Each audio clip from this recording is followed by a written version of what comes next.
বাসর রাত হলো সকল নরনারীর জন্য একটা বিশেষ রাত, কিন্তু এই রাতটা মনে হয় আমার জন্য না। রাতুল আমাকে এক প্রকার ধাক্কা দিয়ে ঘরে ঢুকিয়ে দিল। আমি রুমে গিয়ে দেখি মৌ বিয়ের সাজে বসে আছে। মনে মনে ভাবছি মৌ হয়তো বিছানা থেকে নেমে এসে আমাকে সালাম করবে, কিন্তু হলো ঠিক তার উল্টো। মৌ বলল, এই শোন, এই বিয়ে তো আর সিরিয়াসভাবে করিনি, তাহলে এত ভালো করে বাসর সাজানোর কি দরকার ছিল? মৌয়ের কথায় আমার তো মনটা ভেঙে চুরমার হয়ে গেল। বিয়ের সাজে আরও কিছুক্ষণ দেখতে ইচ্ছে করছিল মৌকে, কিন্তু আমি খুব ভালো করে বুঝতে পারলাম খুব গরম লাগছে। অনেক ভারী ভারী ড্রেস পরেছে তার মাঝে। আমি এর আগে মৌয়ের জন্য এক সেট ড্রেস কিনেছিলাম গিফট করার জন্য, কিন্তু ভয়ে আর দিতে পারিনি। আজকে সেটা এনে দিলাম মৌকে। এই নাও ধরো। কি এটা? তুমি মনে মনে যা চাচ্ছ সেটাই। আমি মনে মনে চাচ্ছি মানে? খুলেই দেখো। মৌ প্যাকেট খুলে বলল, ধন্যবাদ তোমাকে, খুব গরম লাগছে এই ড্রেসে। থাকো তুমি রুমে, আমি ফ্রেশ হয়ে কাপড় চেঞ্জ করে আসি। আচ্ছা যাও। মৌ ফ্রেশ হয়ে আসলো। কীরকম যেন লাগছে আমার নিজের বাসায়। নিজের ঘরে মৌকে দেখে খুব লোভ হচ্ছে। মৌ ফ্রেশ হয়ে এসে বলল, আচ্ছা ঘুমিয়ে পড়ো। আমি যখন বিছানায় উঠতে যাচ্ছিলাম তখন মৌ বলল, এই এখানে কেন? সোফায় গিয়ে ঘুমাও। সোফায় কেন? কারণ আমি তোমাকে এখনো স্বামী হিসেবে মানি নাই। তাও আমি সোফায় ঘুমাতে পারবো না। তোমার সমস্যা হলে তুমি ঘুমাও। আচ্ছা বিছানায় ঘুমাও, কিন্তু মাঝখানে একটা কোল বালিশ দেওয়া থাকবে। তারপর আমি আর মৌ ঘুমিয়ে পড়লাম। পরের দিন খুব ভোরে আমার ঘুম ভাঙলো। পাশে তাকিয়ে দেখি মৌ এখনও ঘুমিয়ে আছে। ওকে ঘুমন্ত অবস্থায় দেখতে খুব মায়াবী লাগছে। বিশেষ করে ওর ঠোঁট দুটো আমাকে আকৃষ্ট করছে। আমি আর কিছু না ভেবেই 4 ঠোঁট এক করে দিলাম। আহ, জীবনের প্রথম চুম্বন। হঠাৎ করে মৌ আমাকে ধাক্কা মেরে ফেলে দিল। মৌয়ের ঘুম ভেঙে গিয়েছে। বিছানা থেকে উঠতেই, রবিউল, আমি এটা তোমার থেকে আশা করিনি। তুমি কিভাবে এটা করতে পারলে? আমি তোমাকে খুব ভরসা করতাম। বলেই মৌ কান্না করা শুরু করলো। আমিও হা হয়ে গেলাম। এভাবে মৌ আমাকে থাপ্পড় দিবে এটা আশা করিনি। পুরো 4টা থাপ্পড় দিয়েছে। আমি তো এখনো গাল ধরে আছি। সরি, কান্না করো না প্লিজ, আমাকে ক্ষমা করে দাও। আমি তোমাকে ক্ষমা করতে পারবো না। আমি তোমার থেকে এসব ভাবিনি। আচ্ছা, কি করলে তুমি আমাকে ক্ষমা করবে বলো তুমি? তোমাকে আমি কখনোই ক্ষমা করব না, কিন্তু আমি তোমার সাথে থাকতে পারি কিছু শর্তের উপর। যদি তুমি শর্তগুলো মেনে নাও তাহলে আমি তোমার সাথে থাকবো, আর না হলে আমি বাসা ছেড়ে চলে যাব। সারা উল্টো বিপদে পড়লাম। দেখা যায় এখন মৌ যদি বাসা ছাড়ে তাহলে আমার কপালে খারাপই আছে। ওর বাবা মা আমাকে ছাড়বে না, উল্টো তখন অপহরণের মামলা খেয়ে যাব। মৌয়ের শর্ত মানা ছাড়া কোনো উপায় নাই। আচ্ছা, আমি তোমার শর্তগুলো মেনে নিব, তবু তুমি কোথাও যেও না। আচ্ছা শোনো তাহলে, আমার শর্তগুলো: 1, ভুলেও আমাকে কখনো স্পর্শ করতে পারবে না। 2, আমার উপর কোনো অধিকার খাটানো যাবে না। 3, আমার স্বাধীনতায় কোনো হস্তক্ষেপ করা যাবে না। আর এই 3 শর্ত তোমার মানতেই হবে। দূর, কিসের শর্তের কথা বলছে? কি হলো, কথা বলছো না কেন? আচ্ছা, মেনে নিলাম তোমার শর্তগুলো। ওকে, কিন্তু মনে রেখো এটাই তোমার শেষ এবং প্রথম সুযোগ।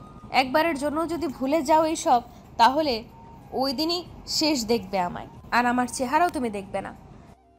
আচ্ছা। তারপর ফ্রেশ হয়ে বাহিরে আসলাম। তখন রাতুল এসে বলল, কিরে দোস্ত, কেমন মারলি বিড়াল? দাঁত চেপে রাগ কন্ট্রোল করলাম।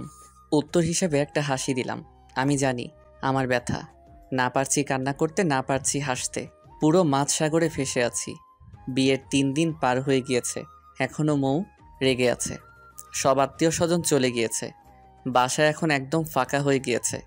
কিন্তু একটা বিষয় আমি বুঝতে পারি না, মৌ খুব ভালো ব্যবহার করছে আমার আব্বু আম্মুর সাথে। অল্পতেই একদম আপন করে নিয়েছে আব্বু আম্মুকে।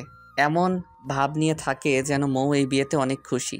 এই মেয়েকে চেনা অসম্ভব। আমি আম্মুকে বললাম, আম্মু আমি কলেজে যাব। এই রবিউল, বলো। মৌকে নিয়ে কলেজে যা। আচ্ছা যাচ্ছি। মৌকে নিয়ে বাইকে করে কলেজের দিকে রওনা দিলাম।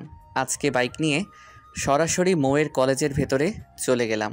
মৌকে বাইকে দেখেই ওর কিছু বান্ধবী এগিয়ে আসলো কথা বলার জন্য। কিরে, তুই এতদিন কলেজে আসিস নাই কেন? আর সাথে কে উনি? তোর কি লাগে? কলেজে আসিনি অসুস্থতার জন্য, আর ওর সাথে তোদের পরিচয় করিয়ে দেই। ওর নাম রবিউল, আমার কাজিন লাগে। আর রবিউল এর আমার বান্ধবী ঝুমা, সাথী আর প্রিয়া।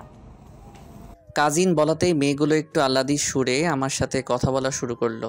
প্রিয়া নামের মেয়েটা তো সরাসরি ফেসবুক আইডি চেয়ে নিল। মৌ একটু বিরক্তই হলো বটে। এক প্রকার জোর করেই মৌ ওর বান্ধবীদের নিয়ে চলে গেল। আমি তাকিয়ে দেখছি মৌকে, কিন্তু কিছু দূর যাওয়ার পর ঘটল আরেক ঘটনা। প্রিয়া নামের মৌয়ের বান্ধবীটা আবার আসলো আমার কাছে। আমি কি তোমাকে তুমি করে বলতে পারি? বলেন। আমি তুমি করে বললে তোমারও আমাকে তুমি করে বলতে হবে। আচ্ছা, তুমি কি কিছু বলবে? বলবো। আমার আজকে একটু ভালো লাগছে না। আমাকে কি একটু বাসায় নামিয়ে দেবে? আমার বাসা খুব একটা দূরে না। এমনভাবে বলল মেয়েটি, আমি নাই করতে পারলাম না। প্রিয়াকে নিয়ে বাইকে করে ওর বাসার দিকে যাচ্ছিলাম। পথে প্রিয়া বাইক থামিয়ে আইসক্রিম খেতে চাইলো। অপরিচিত হওয়াতে আমি না করতে পারলাম না। মেয়ে মানুষের এটাই খারাপ স্বভাব, সেলফি নিতেই হবে। যাই করুক না কেন, সেলফি নিবেই। প্রিয়াকে নামিয়ে দিয়ে চলে আসতে যাব, আবার বাঁধল বিপত্তি। প্রিয়া জোর করেই ওদের বাসায় নিয়ে গেল। প্রিয়াদের বাসায় গিয়ে আমি হকচকিয়ে গেলাম। খুবই ভালো অবস্থা প্রিয়াদের। পুরো বাসা ভর্তি দামি দামি ফার্নিচার, আর বাসাটাও খুব সুন্দর। ডুপ্লেক্স বাসা, একদম আমেরিকান স্টাইলে তৈরি বাসাটি। তারপর বাসায় চলে এলাম। বাসায় এসে ফ্রেশ হয়ে নিয়ে ঘড়ির দিকে তাকাতেই দেখি 1টা বাজে। মৌকে আনতে যাব 3টার দিকে, কিন্তু 1টার দিকে মৌ চলে আসছে। মৌকে দেখে বুঝলাম খুব রেগে আছে। কিছুই বুঝলাম না কি হলো হুট করে। আবার সকালে তো সব ঠিকঠাকই ছিল। আমি রুমে শুয়ে আছি। একটু পর মৌ আসলো রুমে। কিছু বলছে না মৌ। এত তাড়াতাড়ি চলে আসলে যে, আমাকে তো কলও দিতে পারতে। তোমাকে কল দিতে যাব কেন? তোমাকে কল দিয়ে ডিস্টার্ব করে কি করব? তোমার তো অনেককে সময় দিতে হয়, কত কাজ তোমার, আইসক্রিম খাওয়া, ঘুরতে যাওয়া। ও তাহলে মহারানী এই বিষয় নিয়ে রেগে আছেন? কিন্তু এই বিষয় নিয়ে মৌয়ের রাগ করার মানেটা বুঝলাম না। আমি অন্য কোনো মেয়ের সাথে কথা বললে মৌয়ের কি তাহলে জ্বলে? মৌকে শিক্ষা দেওয়ার একটা পথ পেয়ে গিয়েছি। খুব বড় করে হুমায়ুন ফরিদির ভিলেনি হাসিটা দিতে ইচ্ছে করছিল, কিন্তু হাসতে পারছি না। মৌ গোসল সেরে এসে ড্রেসিং টেবিলের সামনে বসে সাজছিল। আমি প্রিয়ার নাম্বারে দিলাম একটা কল। টিং টিং টিং। আসসালামু আলাইকুম। ওয়ালাইকুম আসসালাম। আরে বলো না রবিউল, তোমাকেই কল দিব ভাবছিলাম। তাই প্রিয়া তো কল দিতে চেয়েছিল কেন? তোমাকেই মিস করছিলাম রবিউল।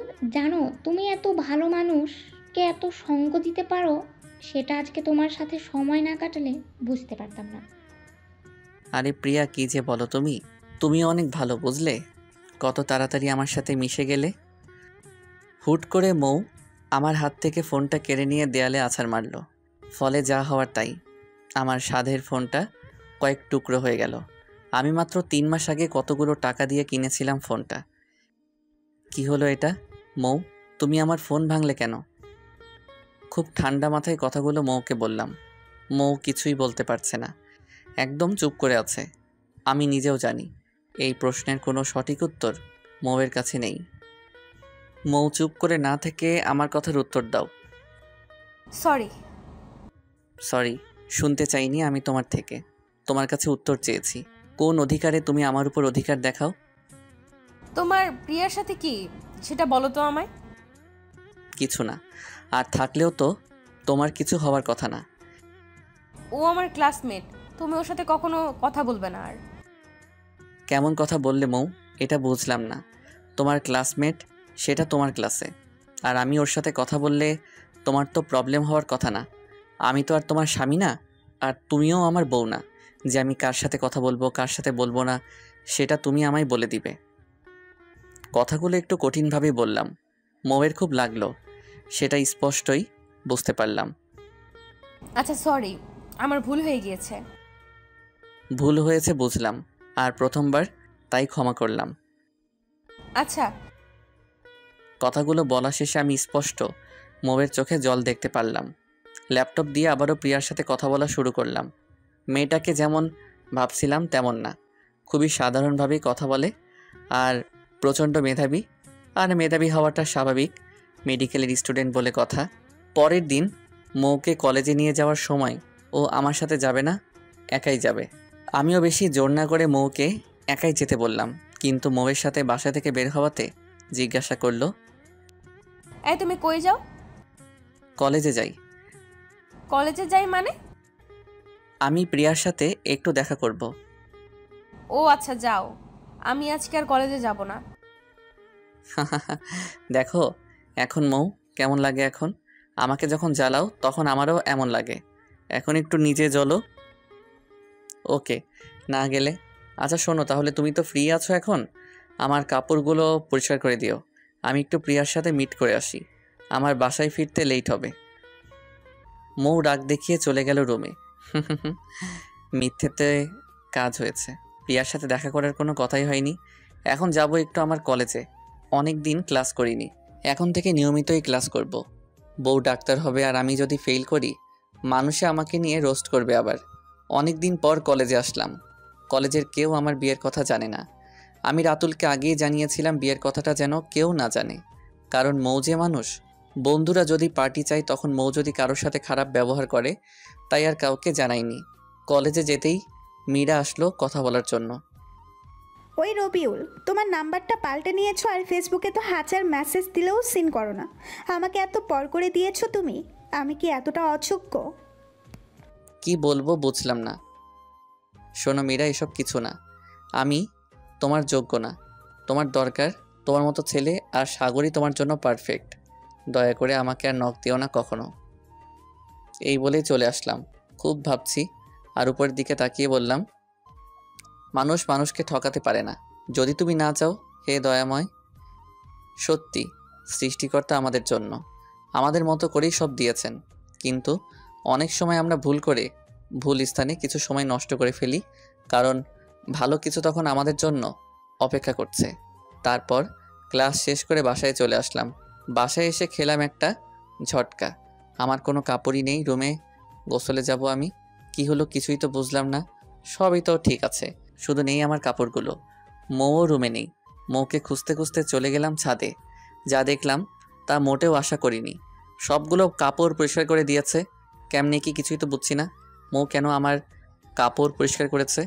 ও নিজেই তো নিজের কাপড় কখনো পরিষ্কার করেনি মনে হয়। আমি বললাম, তুমি কেন এত কাপড় পরিষ্কার করতে গেলে? আমি তো তখন সিরিয়াস বলিনি। আচ্ছা এরপর আর কখনো আমার কাপড় পরিষ্কার করো না।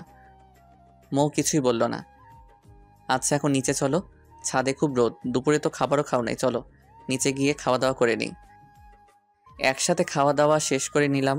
মৌ অনেকক্ষণ থেকে চুপ করেছিল, তারপর বলল, তো প্রিয়ার সাথে কেমন ঘুরলে? মৌ তাহলে এই কারণে চুপ করেছিল?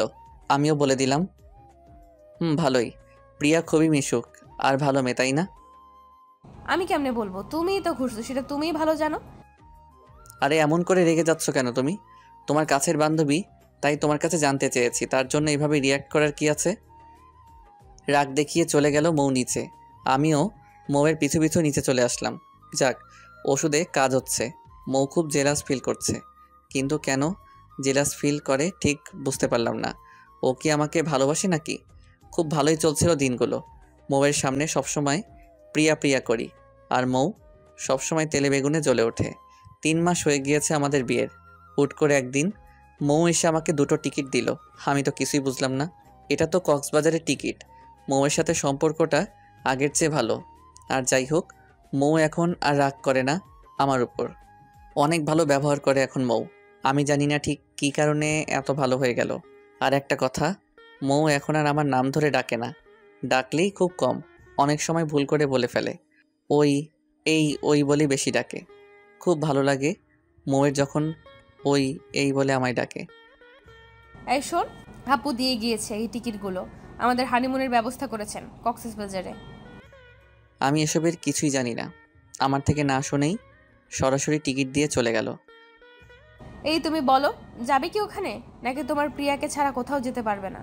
আর আমি তো তোমার কেউ না, তো আমায় নিয়ে যাবেই বা কেন? আর মেয়েটা আসলে এক লাইন বেশি বোঝে।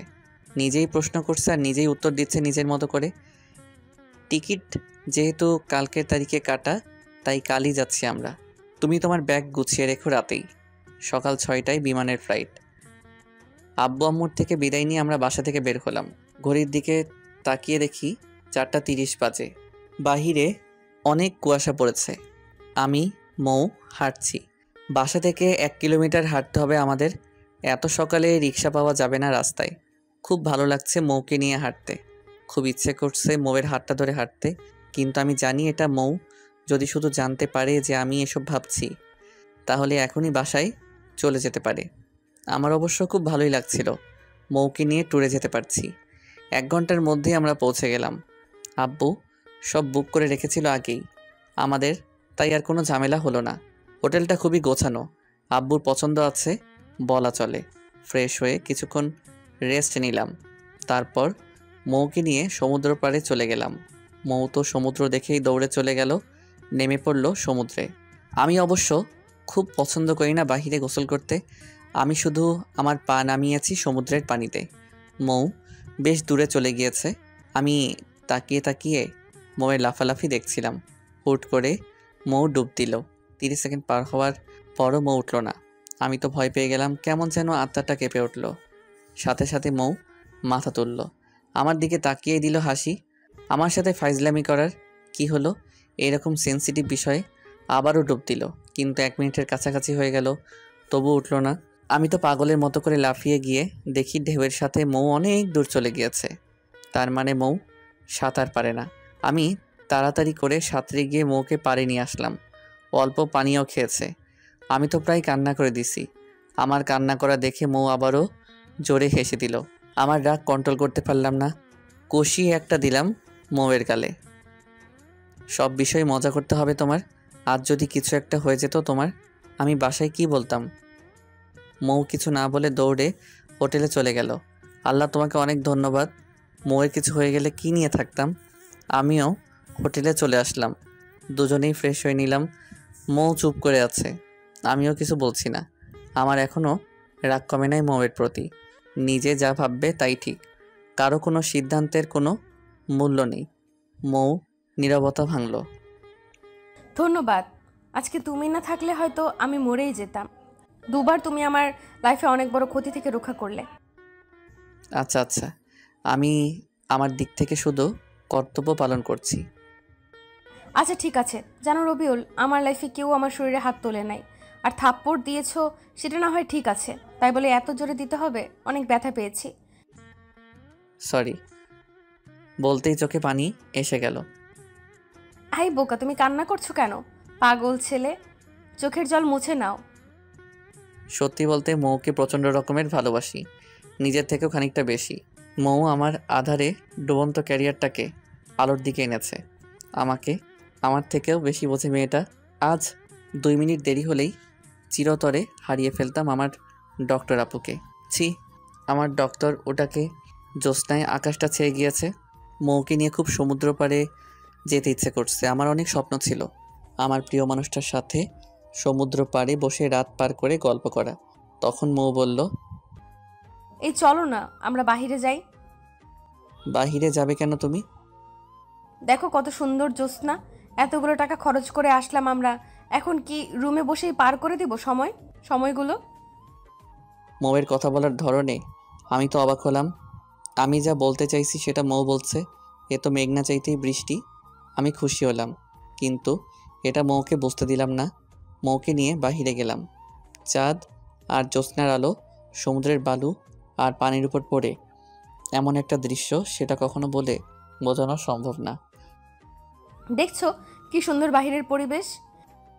আমি আর মৌ একটা স্থানে বসে বসে গল্প করছিলাম। মৌ ওর ছোটবেলার কাহিনী বলল। মৌ এত কথা বলতে পারে তা আগে জানতাম না। ও বলেই যাচ্ছে, আমি খালি শুনে যাচ্ছি। এই আমিই তো শুধু বলছি, তুমি কিছু বলো এখন। আমি আর কি বলবো বলো, তুমি বলছো এটাই ভালো। কি বলবো মানে? তুমি তো কবিতা পারো, রাতুল আমায় বলেছে। আমার একটা কবিতা শোনাও না, আবৃত্তি করে, তোমার নিজের লেখা। কি আর করবো, ইচ্ছে না থাকা সত্ত্বেও আমার লেখা একটা কবিতার মতো কিছু একটা শোনানোর চেষ্টা করলাম মৌকে। আমি হারিয়ে যেতে চাই আমার আমিটার মাঝে, চাই না কেউ খুঁজুক আমায়। তাহার সকাল সন্ধ্যায় বদলাতে চাই আমি, করব না আর পাগলামি।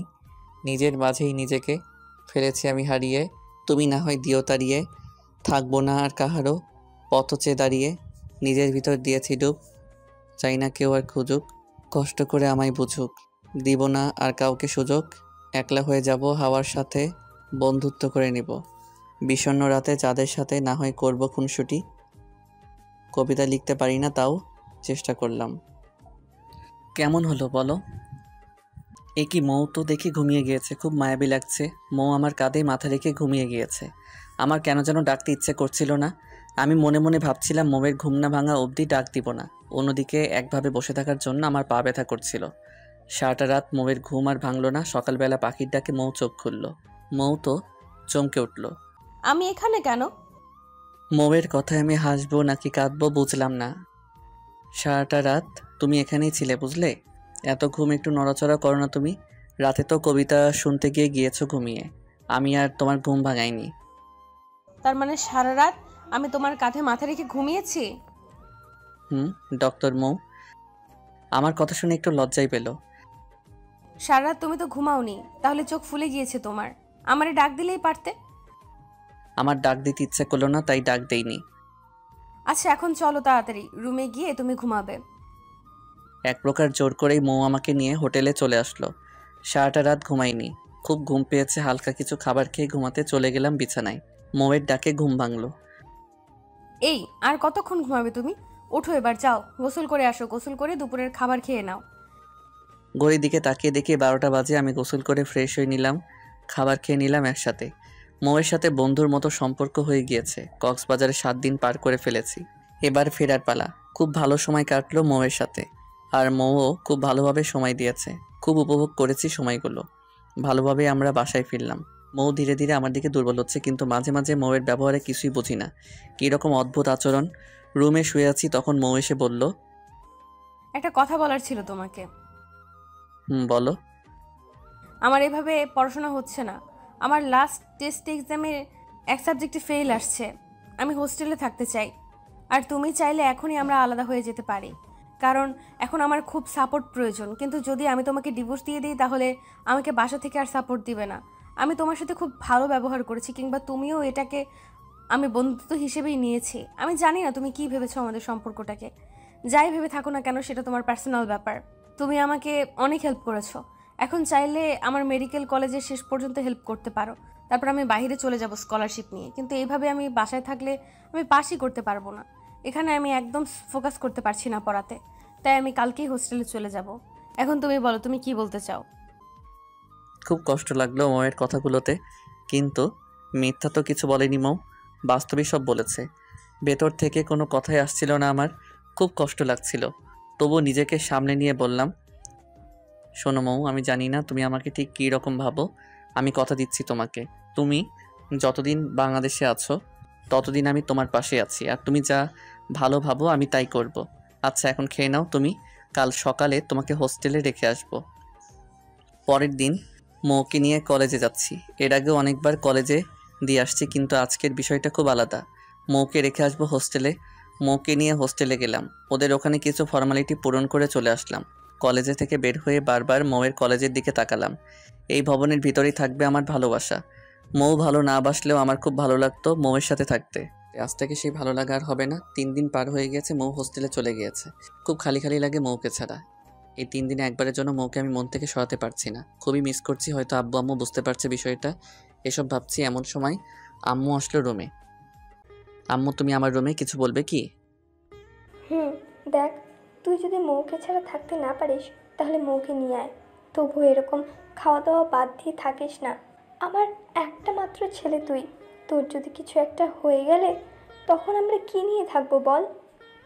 খুব খারাপ লাগলো আম্মুর কথায়। সত্যিই ঠিক বলছে। পৃথিবীর কোনো বাবা মাই চায় না তার সন্তানের খারাপ হোক। আমার এইভাবে মন খারাপ করে থাকলে চলবে না। আমি যেমন মৌকে ভালোবাসি, তেমন আমার বাবা মাও আমাকে ভালোবাসে। আমি কারোর জন্য আর তাদেরকে কষ্ট দিতে পারবো না। দেখ রবিউল, আমি কোনো দিন বলিনি তোকে তোর এটা করতে হবে, তুই এটা হবি, কিংবা আমাদের কোনো সিদ্ধান্ত তোর উপর চাপিয়ে দেইনি। তুই কি করবি সেটা তোর উপর। কিন্তু আমি আর তোর বাবা চাই তুই শুধু নিজের খেয়াল রাখ, বাকিটা তোর ইচ্ছে। শোন, আমি জানি মৌকে তুই খুব ভালোবাসিস, কিন্তু এখন তোর যদি খারাপ লাগে তাহলে তুই পছন্দের কোনো কাজ করা শুরু কর, দেখবি তাহলে আর এত খারাপ লাগবে না।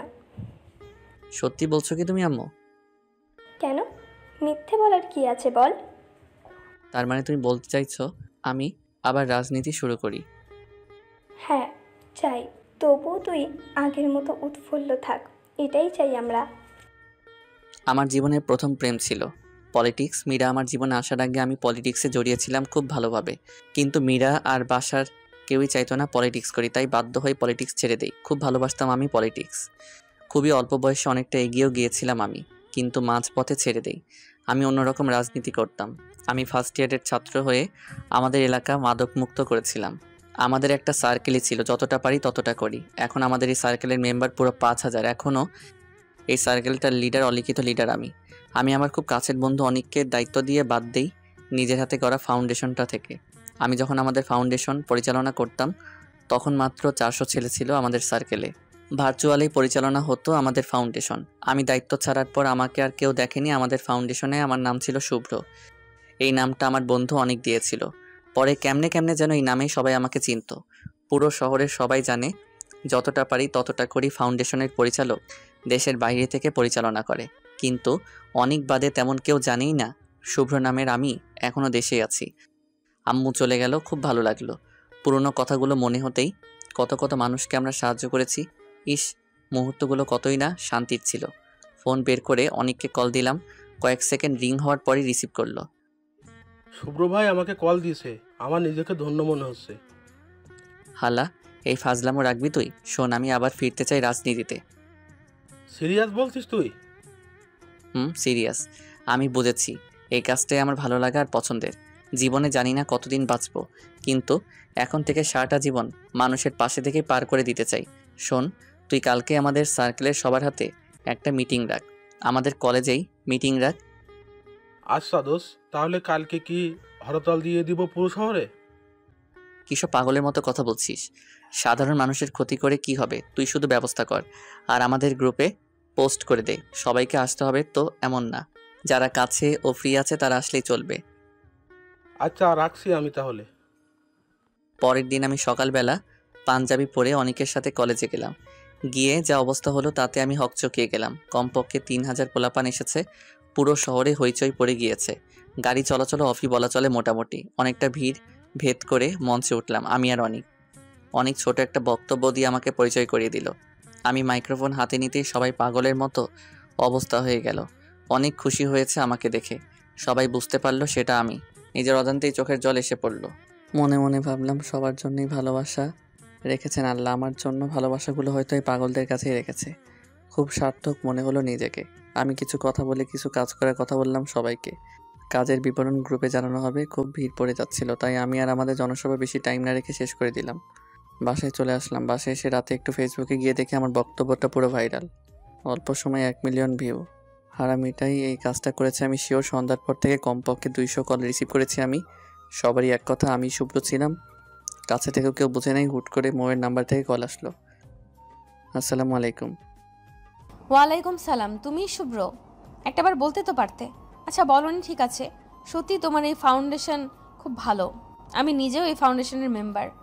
আজ গিয়েও ছিলাম সভায়। মানুষের ভিড়ে হয়তো দেখতে পারোনি। তোমার মতো মানুষের সাথে বন্ধুত্ব হয়ে আমি সত্যিই সার্থক। ভালো থেকো আর সাবধানে নিজের খেয়াল রেখো। আমিও তেমন কিছু না বলে রেখে দিলাম।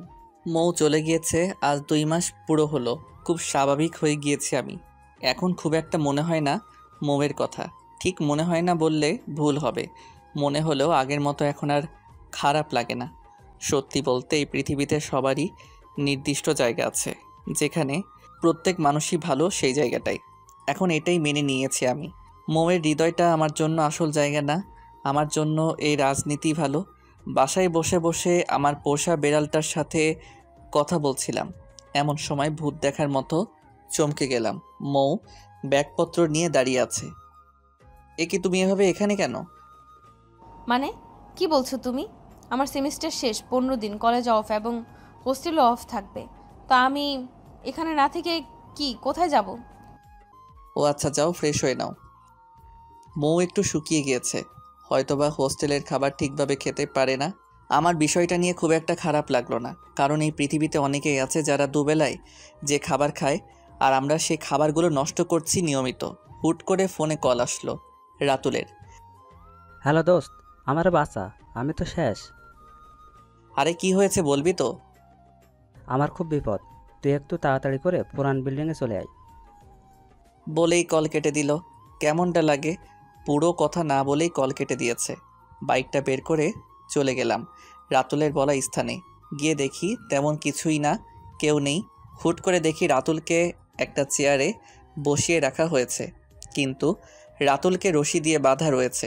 কেমন যেন রহস্য রহস্য মনে হচ্ছিল, কিছুই বুঝতে পারলাম না। হুট করে কে যেন আমাকে পেছন থেকে একটা কাপড় দিয়ে মুখ চেপে ধরল। আমার চোখ কেমন যেন বন্ধ হয়ে আসছে, শত চেষ্টা করেও চোখ খুলতে পারছি না। মনে হচ্ছে শত বছরের ঘুম আমার চোখে ভর করেছে। চোখ খোলার পর নিজেকে একটা বদ্ধ ঘরে আবিষ্কার করলাম। কিছুক্ষণ ডাকাডাকি করেও কারো সারা শব্দ পেলাম না, কোনো কিছুই বুঝতে পারছিলাম না কে হতে পারে এসবের পেছনে। আমি যে রুমটায় আছি ঘরটা একটা বিল্ডিংয়ের রুম। রুমটার দরজা অনেক ভারী, লোহার তৈরি, কোনো জানালা নেই বললেই চলে। হঠাৎ করে একটা ফোনে কল আসলো। আমি তো অবাক হয়ে গেলাম, এটা তো আমার ফোন না, কার ফোন তাহলে এটা? রিসিভ করলাম কলটা, ওপাশ থেকে একটা মেয়ের কণ্ঠ ভেসে আসলো। আমি তো কল্পনাও করতে পারছি না এসবের পেছনে তাহলে মীরার হাত।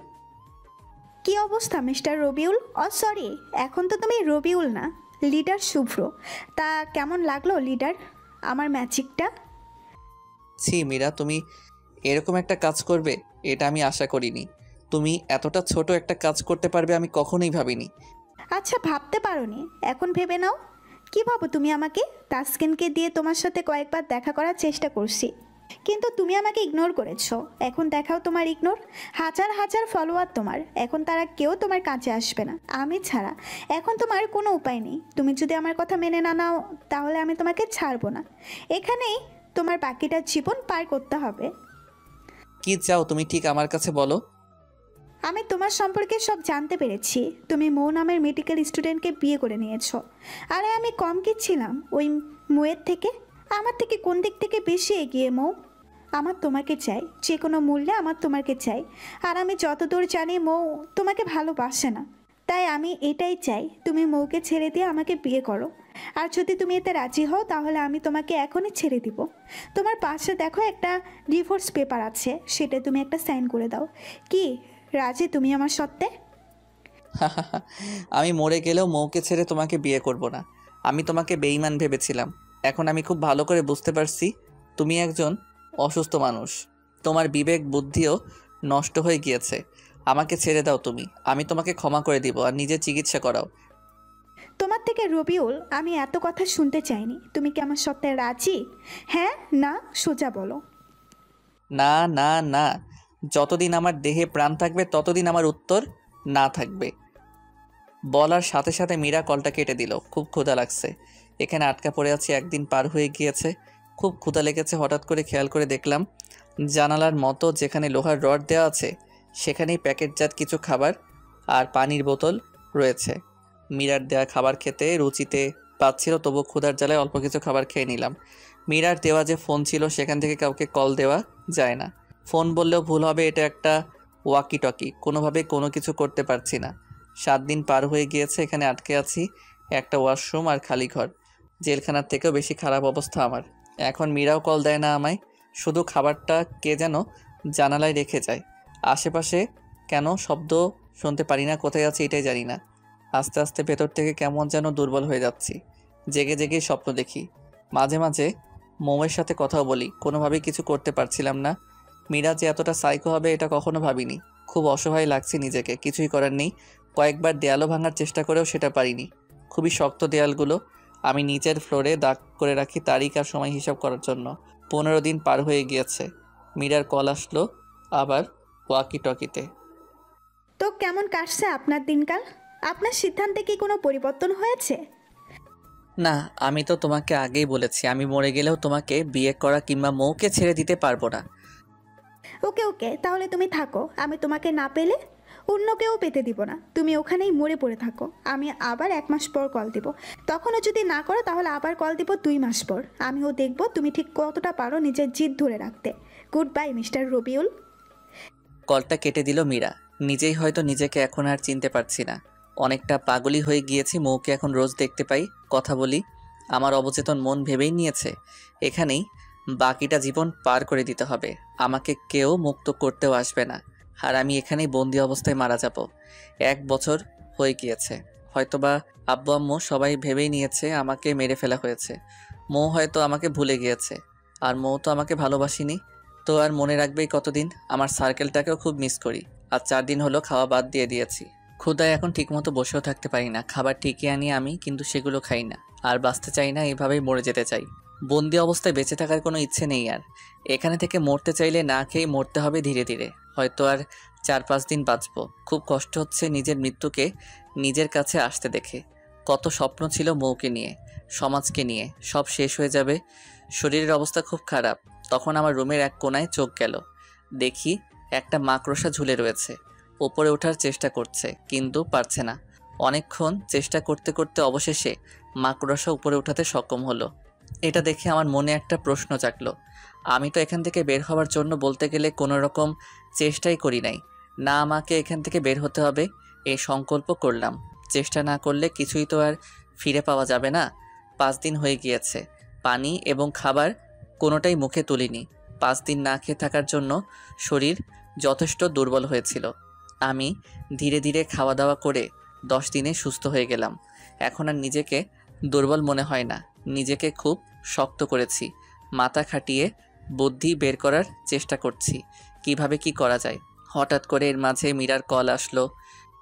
কি হলো রবিউল, তুমি কি এখনো আগের মতোই জিদ ধরে থাকবে, নাকি আমার শর্তগুলো মেনে নেবে?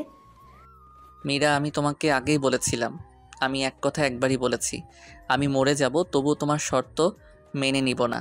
যদি পারো তাহলে আমার জন্য নুডলস পাঠিয়ে দিও। খুব নুডলস খেতে ইচ্ছে হয়েছে। যাক, বছর পার হওয়ার পর তুমি কিছু আমার কাছে চাইলে ওকে পাঠিয়ে দিব। বলেই কলটা কেটে দিল। রাতের খাবারে জানালায় আমি একটা প্যাকেট দেখতে পেলাম। আমি তাড়াতাড়ি করে প্যাকেট এনে খুললাম। যা ভেবেছিলাম তাই। খুশিতে আমার মনটা ভরে গেল। এইখানে বন্দি হওয়ার পর আজকেই কোনো বিষয়ে আমার ভালো লাগলো। কি ভাবছেন আমি নুডলস দেখে খুশি হয়েছি? আরে না, আমি ভেবেছিলাম যদি কোনোভাবে নুডলস আনানো যায় খাওয়ার জন্য, তাহলে 1 বা 2 কাটা চামিচ থাকতে পারে সাথে খাওয়ার জন্য। হলো তাই। মীরা আমার জন্য যে নুডলস পাঠিয়েছে সেখানে 2 চামিচও দিয়েছে খাওয়ার জন্য। আর এই চামিচ 2টি আমার কাজে দিবে। নুডলসকে চামিচ 2 নিয়ে ভাবছিলাম। পুরো ঘরটা চেক করলাম, কোনো কিছুই পেলাম না। যা ভেবেছিলাম তা সহজেই হবে না। আমি ফ্লোর থেকে খনন করার চেষ্টা করলাম। অনেক চেষ্টার পরও পারলাম না। অনেকক্ষণ ভেবে মাথা খাটালাম। ওয়াশরুমের দেয়াল সবসময় ভিজে থাকার জন্য স্যাঁতস্যাঁতে হয়ে গিয়েছে। তার জন্য অন্য সব দেয়ালের চেয়ে ওয়াশরুমের দেয়ালটা একটু নরম হওয়াটা স্বাভাবিক। আমার ভাবনাটাই ঠিক হলো। আমি ওয়াশরুমের দেয়ালে একটু সিমেন্ট খসাতে পারলাম 2 ঘন্টার চেষ্টায়। যদিও সেটা খুবই অল্প, তবুও খুব ভালো লাগলো। চামিচ দিয়ে খুবই সাবধানে আমি অল্প অল্প করে দেয়াল থেকে একটা ইট খোলার চেষ্টা করে যাচ্ছিলাম। 10 দিন পর আমি দেয়ালের একটা ইট খুলতে সক্ষম হলাম। যদিও ইট খোলার পর একটা ভয়ও কাজ করছিল, কারণ কোনোভাবে যদি মিম জানতে পারে তাহলে আমার এই পরিকল্পনায় হয়তো পানি ঢেলে দিবে মীরা। ইটটা আমি আবারও দেয়ালের মাঝে ঢুকিয়ে রাখলাম, যেন কেউ খুব সহজে না বুঝে দেয়াল ভাঙার চেষ্টা করা হচ্ছে। পুরো 2 মাস পার হয়ে গিয়েছে। আজকের একটা ইট খুলতে পারলেই আমি দেয়াল দিয়ে বাইরে যেতে পারবো। কিন্তু ভেতর থেকে যতটা বুঝতে পারলাম এটা কোনো বাসার ভেতরের একটা ঘর, কিন্তু জায়গাটা আমি কোনোভাবে চিনতে পারছি না। যেহেতু এখান থেকে বের হলে যে আমি একদম মুক্ত হতে পারছি না, তাই আমি রাতে বের হওয়ার প্ল্যান করলাম। সন্ধ্যার মাঝে আমি বের হওয়ার জন্য যতটা দেয়াল ভাঙার প্রয়োজন ছিল ততটা আমি করে ফেলেছি। এখন শুধু অনুমান করে অপেক্ষা করছি মধ্যরাতের। আমি মধ্যরাতে বের হওয়ার জন্য অপেক্ষা করছি। হঠাৎ করেই ইলেকট্রিসিটি চলে গেল। সাথে সাথে আমি বের হয়ে পড়লাম। বের হয়ে অনুমান করেই দিনে যতটা খেয়াল করে রেখেছিলাম ঠিক সেই দিকে যাওয়া শুরু করলাম। কিছু দূর যাওয়ার পর একটা দেয়াল পড়ল, অনেক উঁচু দেয়াল। সেটা কিছুটা বুঝতে পারলাম। অন্ধকারে ভালোভাবে কিছু বুঝতে পারলাম না। যে কোনো সময় ইলেকট্রিসিটি চলে আসতে পারে। আমি অন্ধকারে মানুষের কথা শুনে বুঝতে পারছি এখানে অনেকেই আছে। অন্ধকারে হঠাৎ করে আমি একটা গাছের স্পর্শ পেলাম। খুব বড় একটা গাছ। আমি এর আগে কোনো দিন গাছে উঠিনি। কোনো উপায় না পেয়ে অনেক কষ্ট করে গাছে উঠলাম। যতটা সম্ভব আমি উপরে উঠে পড়লাম, কারণ আমাকে এখান থেকে বের হওয়ার জন্য ভোর পর্যন্ত ওয়েট করতে হবে। হালকা হালকা পরিষ্কার হচ্ছে চারপাশ। আমি অস্পষ্টভাবেই বুঝতে পারলাম এই গাছের একটা ডাল ধরেই আমি বাহিরে যেতে পারবো। কিন্তু আর একটু পরিষ্কার হতেই আমার মাথা ঘুরে গেল। এটা তো ছোটোখাটো মিলিটারি ক্যাম্পের মতো অবস্থা। বড় বড় রাইফেল নিয়ে পুরো বাসায় 20 জনের মতো ঘোরাঘুরি করছে। আমি তাড়াতাড়ি করে দেয়ালটা টপকে নিলাম। দেয়াল পার হয়েও আমি গাছের ডালে ছিলাম। গাছটা সত্যি অনেক বড়। আর একবার ভেতরে তাকাতেই তো আমার চোখ আটকে গেল। এখানে মীরা কি করছে? তার মানে এইসব কিছুর সাথে মীরার সম্পর্ক রয়েছে। এখন এসব হিসাব মিলিয়ে কোনো কাজ হবে না। আমি দেয়ালের সাপোর্ট নিয়ে বাইরে বের হয়ে আসলাম। চারদিকে ফাঁকা, আশেপাশেও বাড়ি নেই। আমি যতটা সম্ভব দ্রুত দৌড়াতে লাগলাম। প্রায় 3 কিলোমিটার যাওয়ার পর আমি হাইওয়ে দেখতে পেলাম। আমি কয়েকটা বাস থামানোর চেষ্টা করলাম, কিন্তু আমার চেহারা দেখে হয়তো সবাই আমাকে পাগল ভাবছে, তাই কেউ সাহায্য করতে চাইছে না। অনেক কষ্টের পর একটা সিএনজি পেলাম। সিএনজিওয়ালাকে অনেক বুঝিয়ে বলার পর আমাকে কাছের একটা বাস স্ট্যান্ডে নামিয়ে দেওয়ার জন্য রাজি করলাম। আমি সিএনজিতে থাকা অবস্থায় সিএনজি চালকের থেকে ফোন নিয়ে সরাসরি মৌয়ের নাম্বারে একটা কল দিলাম। মনে মনে খুব ভয় পাচ্ছিলাম আমি, যদি রিসিভ না করে তাহলে মামাকে ভাড়া দিব কেমনে। কপাল ভালো ছিল আমার, রিসিভ করলো মৌ কলটা। আসসালামু আলাইকুম, কে বলছেন? ওয়ালাইকুম আসসালাম, আমি রবিউল। রবিউল, তুমি তুমি বেঁচে আছো? তাহলে আমি জানতাম তুমি মরতে পারো না।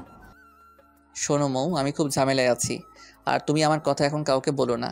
শুধু কিছু টাকা পাঠিয়ে দাও এই নাম্বারে, আমি তোমাকে সব বলছি। শোনো, তুমি এখন কই আছো? আমি তো তোমার বাসাতেই আছি। আচ্ছা শোনো, তাহলে তুমি আব্বু আম্মুকে বলো আমার কথা, কিন্তু তোমরা 3 জন বাদে যেন কেউ না জানে যে আমি বেঁচে আছি বা তোমাদের সাথে যোগাযোগ করছি। মৌ টাকা পাঠিয়েছে। আমি ওই সিএনজিওয়ালাকে সরাসরি আমার বাসায় আসলাম। কেউ দেখেনি আমায়, আর দেখলেও চিনবে না। আমি গাড়ির আয়নাতে নিজেকে দেখে চমকে গিয়েছি, আর অন্য কেউ তো আরও চিনার কথা না। বাসায় এসে ভালোভাবে ফ্রেশ হয়ে নিলাম। অনিককে একটা কল দিলাম। শোনো অনিক, আমি রবিউল বলছি। আমি তোকে যা বলি চুপচাপ মন দিয়ে শোনেক। আমার কি হয়েছিল, কোথায় ছিলাম, এসব বলার সময় এখন নেই। তুই কাউকে কিছু না জানিয়ে আমার বাসায় চলে আয় তাড়াতাড়ি। 30 মিনিট পরই অনিক চলে আসলো। এসে আমাকে জড়িয়ে ধরে কান্না করে দিল। তুই ঠিক আছিস, এটাই অনেক রে। জানিস খুব চিন্তা করেছি আমি খুব ভালো করে জানতাম তোর কিছুই হয়নি। এখন বল কিসের জন্য ডেকেছিস? শোন, আমি অনেক বড় একটা মিশনে নামতে যাচ্ছি। হয়তো এখানে লাইফ রিস্ক আছে, কিন্তু এটা না করতে পারলে আমাদের দেশটা অনেক ক্ষতি হয়ে যাবে। আমি অনিককে সব খুলে বললাম। অনিক সব শোনার পর বলল, তাহলে এখন তুই ঠিক কি করতে চাস? পুলিশকে জানিয়ে দিবি? পুলিশকে জানিয়ে দিলে আমাদেরই বিপদ হতে পারে, কারণ মীরার আব্বুর হাত অনেক লম্বা হতে পারে। আমার যতটা মনে হয় এসবের সাথে আমাদের এলাকার এমপিও জড়িত আছে, কারণ এত বড় একটা ক্যাম্প পরিচালনা করার জন্য অবশ্যই প্রশাসনেরও এমপির হাত থাকবে, আর এটা স্বাভাবিক। তাহলে কি করতে চাস এখন বল? আমাদের সার্কেলের সবাইকে নিয়ে ঘিরে ফেলবো পুরো ক্যাম্পটা, আর এটা লাইভ শুরু করব সবার ফোন থেকে। তাহলে এটা আর চাইলেও ধামাচাপা দিতে পারবে না উপর মহলের লোক। হয়তো এটা আমাদের জন্য রিস্কি হবে, কিন্তু এটা করতেই হবে আমাদের। ওকে। তারপর অনেক সাথে সাথে আমাদের সার্কেলে মেসেজ দিয়ে লোকেশনটা জানিয়ে দিলাম। আমরা বেরিয়ে পড়লাম। আমি হয়তো ভাবছি মানুষ ততটা আসবে না, কিন্তু ভুল ছিল আমার ধারণা। একটা মানুষও মনে হয় বাদ নিয়ে আসার জন্য। 6 ঘন্টার সময়ের মধ্যেই আমরা পুরো ক্যাম্পটা ঘিরে ফেললাম। 30 মিনিটের মধ্যেই আমাদের লাইভগুলো ভাইরাল হয়ে গেল। প্রথমে কিছু লোক ক্যাম্প থেকে বের হতে চাইলেও পরে এত মানুষ দেখে সেই সাহস আর করেনি। সরাসরি ঢাকা থেকে ডিসির কল আসলো আমার ফোনে। আমি তো কল্পনা করতে পারছি না যে এই বিষয় এতদূর চলে গিয়েছে। শোনো রবিউল, আমি ঢাকা প্রশাসনের প্রধান। তোমরা কোনো ধরনের হামলা করো না, আমি তোমাদের সব দাবি মেনে নিব। বলো তোমরা ঠিক কি চাও? ধন্যবাদ স্যার, আপনি নিজে বিষয়টাকে গুরুত্ব দিয়েছেন। আমরা এটাই চাই। এখানে ভেতরে যা করা হবে সব লাইভ দেখানো হবে, আর এই কর্মকাণ্ডের পেছনে যে দায়ী থাকবে সে যত বড় মাপের লোক হোক না কেন, তাকে যেন কোনো প্রকার ছাড় দেওয়া না হয়। ওকে, আমি তোমার সব শর্ত মেনে নিলাম। তোমাদের জন্য আমি নিজে আসছি হেলিকপ্টার নিয়ে। আমি নিজে থাকবো পুরো মিশনে তোমাদের সাথে। 1 ঘন্টার মাঝেই ডিসি স্যার এসে পড়ল। সাথে সাথে আরও অনেক র্যাব ও আর্মি আসলো। আমি গুনতে না পেলেও খুব ভালো করে বুঝতে পারলাম কম করে 300 র্যাব আর আর্মি আসছে। হাতে হ্যান্ডমাইক নিয়ে ওয়ার্নিং দিয়ে ভেতরে সবাইকে আত্মসমর্পণ করার জন্য নির্দেশ দেওয়া হলো, কিন্তু ভেতর থেকে কোনো সাড়া পাওয়া গেল না। তাই র্যাব প্রথমে গেটটা ভেঙে ফেলল। এখন আস্তে আস্তে ভেতরে যাওয়ার পালা। র্যাব ও আর্মি বাহিনী ভাগ হয়ে সামনে ও পেছন দিক থেকে আক্রমণ করার প্ল্যান করেছে। সামনে থেকে র্যাব সবাইকে ব্যস্ত রাখছে আর পেছন থেকে আর্মি অ্যাটাক করবে। অল্প সময়ের মধ্যেই সবাইকে কোণঠাসা করে দিল র্যাব ও আর্মি বাহিনী। বেশ কিছুক্ষণ কোলাগুলিও হলো, লাইভ সব দেখানো হচ্ছিল। সবাই তখন আত্মসমর্পণ করে দিয়েছে।